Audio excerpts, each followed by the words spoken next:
እንጂ ሳሚኝ ይህን ያህል አስፈራለሁ እንዴ? አቶ አባተ ሀንዬ እንግዲህ ጠረጴዛ ላይ የነበረው ወረቀት ወዳድቆ ወረቀቱን ትታነሳሳ አቶ አባተ መጥቶ ትከሻዋን ይጨብጣታል። ለጊዜው እሷ የመሰለቻት ኪያዬ የስራ ባልደረባዋ የመጣ ይመስሏታል። ውይ ኪያዬ ወረቀቱ እኮ እንዳለ ወርቆ እንዴት እንዳስጠላኝ ትላታለች። ከዛ ቀና ስትል ግን ያገኘችው ያልጠበቀችውና ያላሰበችው ነበረ። ደነገጠች። ነይ እንጂ ቀፊኝ አላት። በጣም ደነገጠች። ተፈናጥራ ቆመች። ከዛ በኋላ ይህን ያህል አስፈራለሁ ወይ ይላታል። ሰላም ጤና ይስጥልኝ ውድና የተከበራችሁ አድማጭ ተመልካቾቼ ላይክ፣ ሰብስክራይብ፣ ሸር እያደረጋችሁ እንድታበረታችሁ ለምታበረታችሁ ያመሰግናል። ጋሼ ማለቴ አባተ ቆይ እዚህ ምን ትሰራለህ ትለዋለች። አልሰራሁም ምን ሆነሽ ነው አውሬ እንዳየ የምደነግጥ? እኔ ከዛም በላይ ነው እያየሁት አለችው።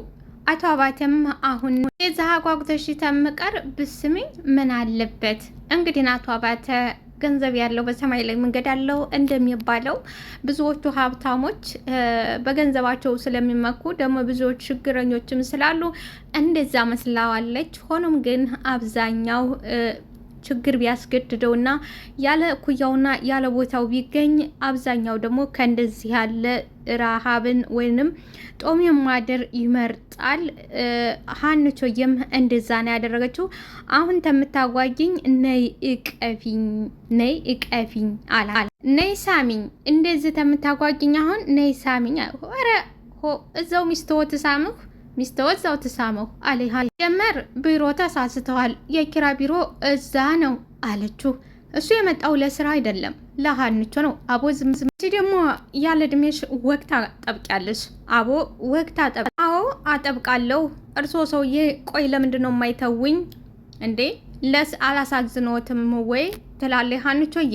አቶ አባ እንደዛ እኮ ሆቴል ትተሽ ስትመጪ ያላዘንኩብሽ ስለምወድሽ ነው። አዎ ስለማልከኝ ምን አልከኝ? አልሰማሁህም። እኔ እኮ እንደዚህ ያሉ ነገሮች ያመጡኛል ትላለች ሀንቾዬ። አቶ አባተ አንቺን በጣም ነው የወደድኩሽ፣ በጣም ወድጅሻለሁ። በዛ ላይ ልጅ ነሽ፣ በዛ ላይ እንደ እሳት የሚያቃጥል ሰውነት ነው ያለሽ፣ እንደ እሳት የሚያቃጥል ሰውነት ነው ያለሽ። ሀንቾዬም ተመስገን ጌታዬ፣ የ77 ድርቅ ማስታወሻ የሆነው ሰውነቴ ወደ ፍቅር ተቀየረ። አንተ ምን ይሳናሃል አለችና ፈጣሪዋን አመሰገነ ሀንቾ። አቶ አባተም ይሄ ህዝብ ምንም አያውቅም፣ ይሄ ህዝብ ዝም ብሎ ነው የሚያወራው፣ ምንም አያውቅም። በዛ ላይ አንቺ ሞዴል ነው የምኮኙ፣ ቆንጆ ነሽ፣ ከኔ ጋር ተተስማማሽ እከፍልልሻለሁ፣ ሞዴሊንግ ትማሪያለሽ፣ እከፍልልሻለሁ። ብቻ አንቺ ለኔ ሁሉ ነገርሽን አሳልፈሽ ልትሰጪኝ ተስማሚ፣ ከኔ ጋር ተተስማማሽ የፈለግሽውን ነገር አድርግልሻለሁ። ስለኔ ስለሰጠኸኝ አድናቆት ስለ ሁሉም ነገር አመሰግናለሁ። ነገር ግን ይኸውልህ አለች ላንቺ እኮ ቃላ አጥሬ አቶይን አጥችልስ ነው ነይ የኔ አበባ ነይ የኔ አበባ አላት። ላንተ ለርሶ እኔ የልጅ ልጅ ሆናለሁ አለች። ደሞ አፈላ። አንቺ የዘበኑ ወጣት አይደለሽ እንዴ አላቱ አባተ።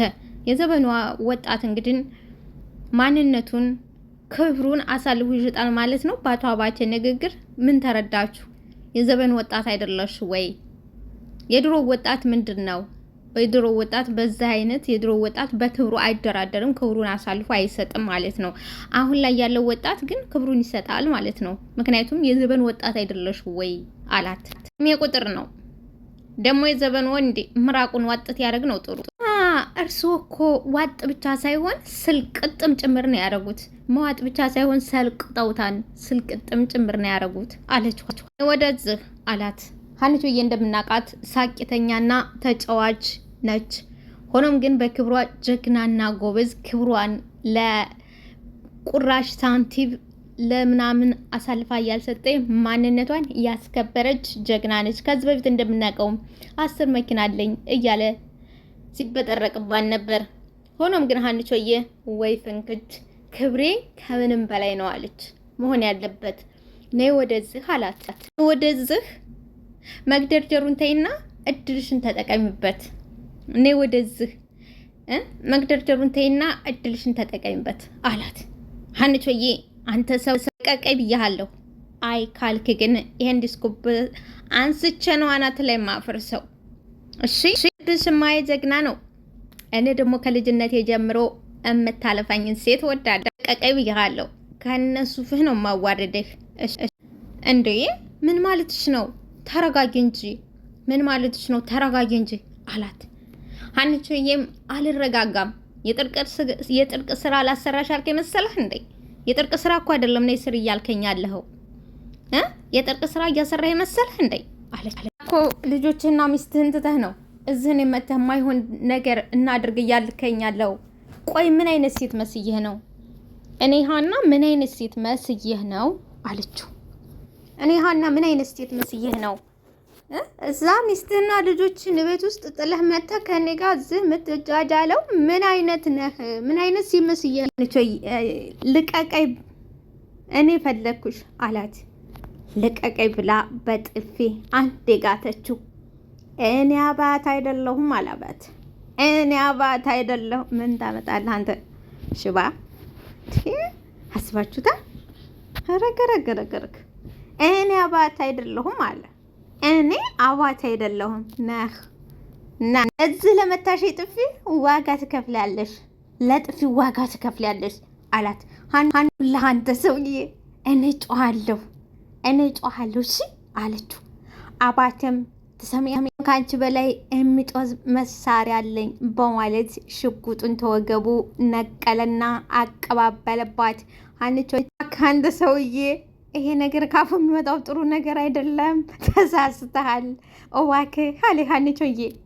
አቶ አባተም እናም አንቺ መርዝ የሆነ ቃላትሽን እየሰማሁ እንድልተውሽ አስባችሁታል? እምቢ አለችው። አልፈልግም ሲባል ሰው ትቶ ይሄዳል እንጂ በሽጉጥ በማስገደድ እቴ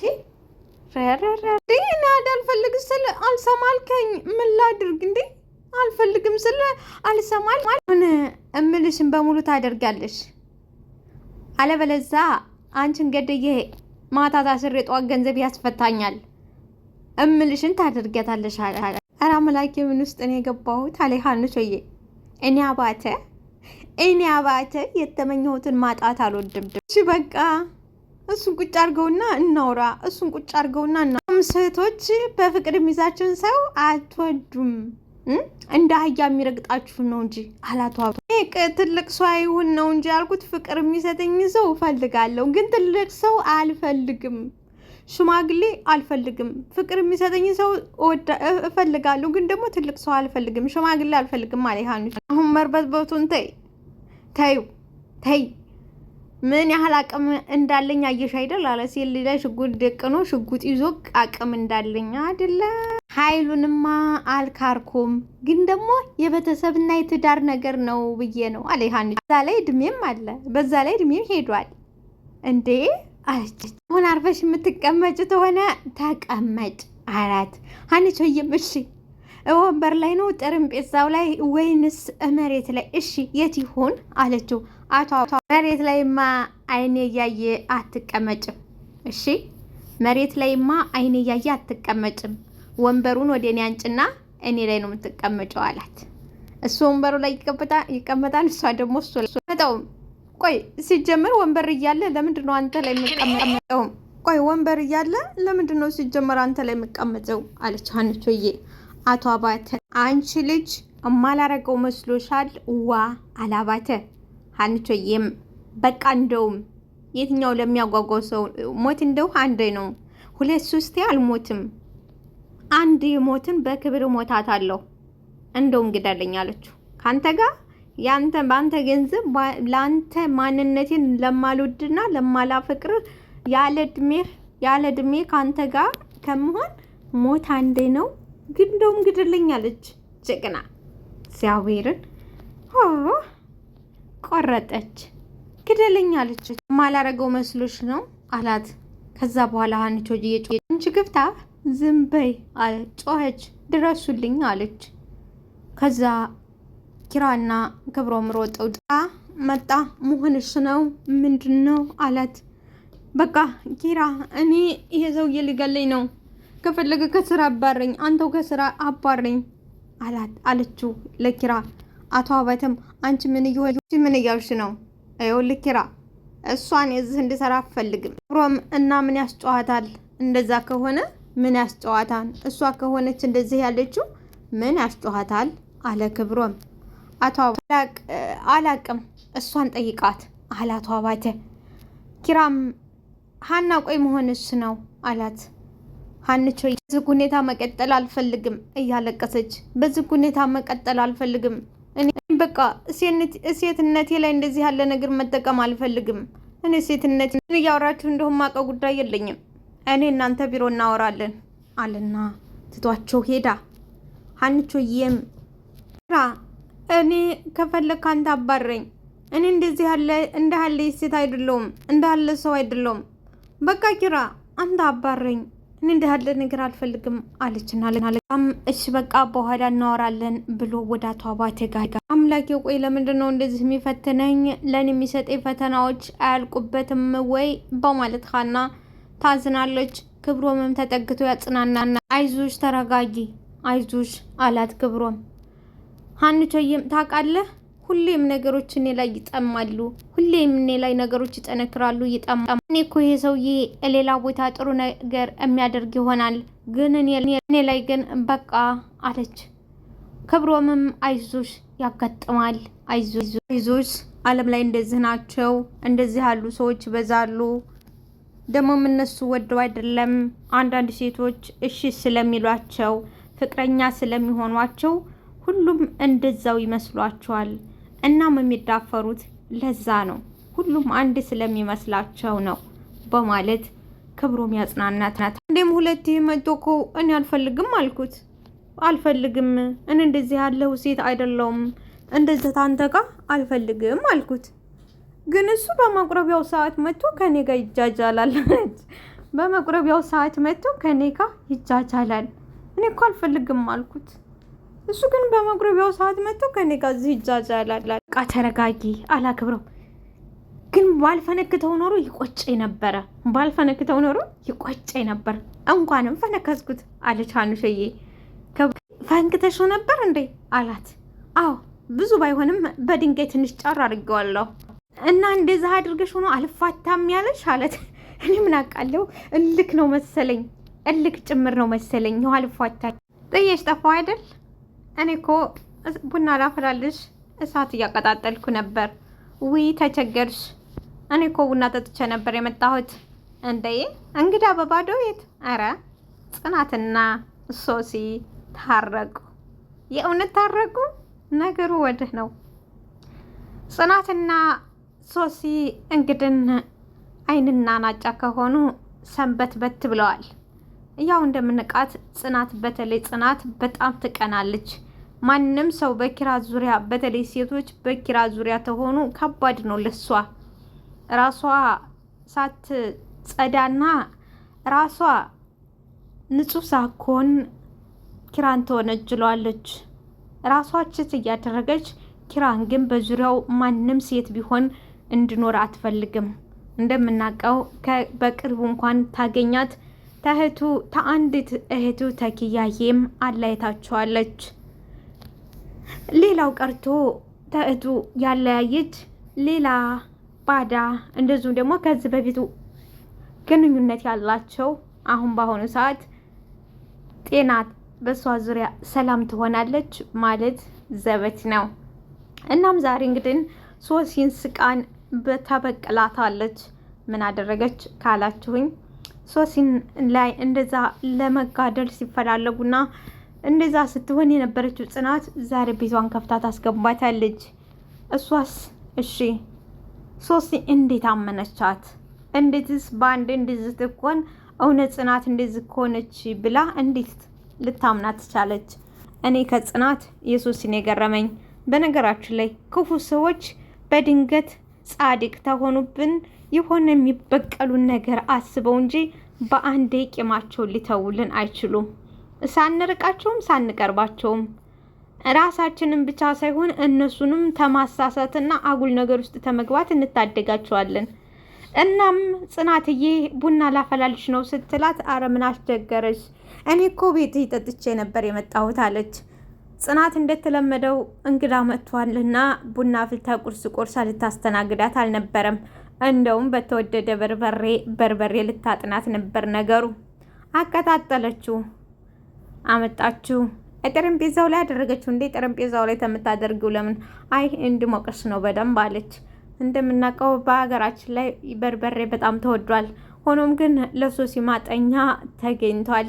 ከዛ በኋላ ከሰሉ ላይ በርበሬውን ከጨመረ በኋላ ጽናትዬ ሶሲ ዘግታባት ወጣች። ሶስናም ታጠነች፣ ወደቀች። በመጨረሻ ቤቱም በበርበሬ ጭስ ታጠነ። ኒናም ነበረች ቆልፋባታለች። ሆኖም ግን ተቆልፎባታን ሶሲ ብትጮህም ማንም ሊደርስላት አልቻለም። ሶሲ ራሷን ስታ ከወደቀች በኋላ ይበቃቷን እስከምትለው ድረስ ካጠነቻት በኋላ ልከፍትላት ከፍታ ብገባ ግን ሶሲ ራሷን ስታ ወርቃ ነበረ። ሶሲ ብትላትም አልነበረችም፣ ፌንት ነቅላለች። ኒና መጣች። ኒናም አንቺ ወርቃለች እኮ ይች ልጅ እኮ እየሄደች ነው፣ ምን እያደረግሽ ነው? እንዴት ታደርጊያለሽ? ብላ ብትላትም ሶሲ ብትባል ሶሲ የለችም። እንደውም ይባስ ተብለው ኒናም ጽናትን በመጨረሻ አብረው ፌንት ነቀሉ። በመጨረሻው እንግዲህ እነ ኪራ ሲመጡ ማን ነው በርበሬ ያጠናቸው? ጽናትም ከደሙ ነፃ ልኮን ነው። ምክንያቱም ጽናትም አብራቸው ወርቃለች። ግን የሚያሳዝነው ነገር ለሶሲ የተደረገው እሷን በመጨረሻ ተቀላቀለች። ሶሲ ንጹህ መሆኗን የምታውቁት እንግዲህ ለብቻዋ በርበሬውን አልታጠነችም። ኒናም ጽናትም የሴራው ባልተቤት አብራት አጥና ወደቀች ማለት ነው። ቅናት እንግዲህ የመጨረሻው ነገር ይሄ ነው። በተለይ ሴቶች ሆኑ ወንድ ከአግባብ ታቅም በላይ የሆነ ቅናት ቤት ያፈርሳል። ቤት ነው የሚያፈርሰው። ቅናት መጥፎ ነገር ነው። ቅናት እንደ ቅናት መጥፎ በምድር ላይ የለም። ሰኒ አንድ ብትሰሚ ምን ችግር አለው? ለምንድን ነው ችግር እየፈጠርሻለሽው? ይላቸዋል። ጭራሽ እኔ ነኝ ችግር ፈጣሪዋ? እስቲ አስበው፣ እኔ የሆነ ሆቴል ውስጥ ከሆነ ጎረምሳ ጋር እየተጎራረስኩ ብታገኘኝ ምን ትላለሽ? አንተ አውላላ ሜዳ ላይ አለችው። እሺ አሁን አንቺ ሰው ሲያጎርስሽ ጭራሽ እምቢት ያለ ለማንም አፌን እንደማልከፍት ጠንቅቀህ ታውቀኛለህ። ለማንኛውም የጀመራችሁትን ጨርሱ ትላለህ ሰኒ። እንደዚህ ከሆነሽ አትሄጂም ብሎ ሲይዛት ልቀቀኝ፣ ይኸውልህ አንድ ነገር ትሰማለህ፣ ሰው የተነሳበትን ትረሳ ነው መውደቅ የሚጀምረው በማለት ጥራው ትሄዳለች። ጆከርም ይከተላል። ምንድነች ምንህ ነች ትለዋለች። ለጆከር ምግብ የምታበላው ልጅ ይኸውልሽ ምግብ አታንጭ ስልሽ አንጥተሽ የተስተካከለ ህይወቴ ልታበላሹ ነው። ጭራሽ ባንቺ የተስተካከለ ህይወቴ መበላሸት የለም በማለት ልብሱን ጥሎ ሰንዬን ይከተላታል። እሺ አሁን ወደ ልትሄድ ነው ትለዋለች። እንግዲህ ወደ ልትሄድ ነው። ሚስቱ ተጣልታው የሚወዳትና የሚያፈቅራት ሚስቱ ተጣልታው እሺ ወደ ልትሄድ ነው ትለዋለች። ሰንዬም ወደ ቤቷ እየከነፈች ስትከድ ጆካም ተከትሏት ይበራል። በመጨረሻ ቤት ሰኒ ምን አለበት ብትሰሚኝ መንገድ ላይ እየጠራሁሽ እየሮጥሽ ትመጣለሽ ወይ አለ ጆካዬ። ሰኒዬም እንኳን መንገድ ላይ አላስቆምከኝ ጉድ ፈልቶ ነበር አለች። እኔ ይሄን ያህል እውነት አታምኝም ማለት ነው? ምን አለበት ቆይ ብትረጅ ከአይኔ በላይ እንዳምን ጠብቀህ ነበር አታፍርም እንዴ አለች። ሰኒሙች አጋጣሚ ነው እኔ አጋጣሚ ነው አለ። እንግዲህ አንዳንድ ጊዜ የሚያጋጥሙን ነገሮች አንዳንድ ነገሮች ለህይወታችን ጥሩ ነገር ይዘው የሚመጡ ነገሮች አሉ። ያላሰብናቸው ያለጠበቅናቸው ሲሳይና መልካምን ነገር ይዘውልን ይመጣሉ። አንዳንዶች ደግሞ ለህይወታችን ውድቀትና ለህይወታችን የመጨረሻ ውድቀት ይዘው የሚመጡ አሉ። ሁለት ነገር ይመጣል ወደ ህይወታችን፣ አንድ መልካም አንድ መጥፎ። ወደ ጆካይም ዛሬ መጥፎ ነገር ነው የመጣበት። ሰኒይም አይፈረድባትም። በጆሮ ከሰሙት በየነዩት ይበልጣል ይላል። እስካባባሉ ማለት ነው። እና በይኖ ይታለ ምን ታድርግ ይችል ልጅ? እስቲ እናንተ ምን ትላላችሁ?